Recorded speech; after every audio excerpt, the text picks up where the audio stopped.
I'm new to the FPV hobby and I can't decide between the Fatshark Echo and the Skyzone Cobra S. I want to use them in a sim, so I wonder if a normal HDMI to AV adapter will work on the Fatshark Echo. An HDMI to AV adapter will work, but because the Fatshark Echo has an AV input, if I remember correctly. Does the Cobra S have an AV input? I can't remember. The Cobra S. I mean, whoa, $250 for the Cobra S. No, that's the Cobra X. Cobra S is apparently out of stock. Like, it doesn't exist? Cobra SD. Maybe the SD has replaced the Cobra S. Does it have an AV input?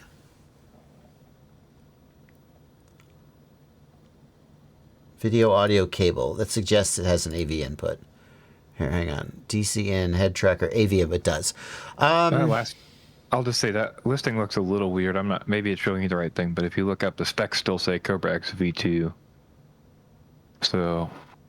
Yeah, but I'm looking at the picture of the Cobra SD, which I don't know what the SD must be diversity.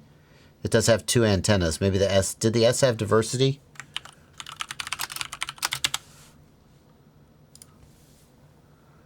No, Cobra S did have diversity. What's the SD? I don't know.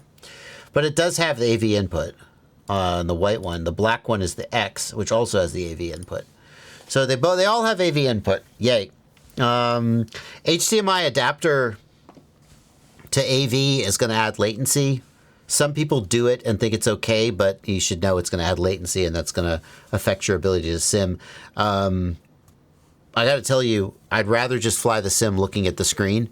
I know it doesn't feel as immersive, but it gets the lowest latency possible compared to like HDMI input to a goggles, especially if you have a gaming monitor, and like it's fine.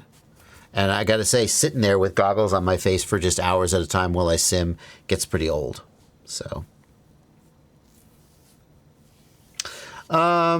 will the HDMI to AV adapter decrease the quality of the sim? Yeah, because the AV input is standard definition analog. It will decrease the quality of the sim for sure.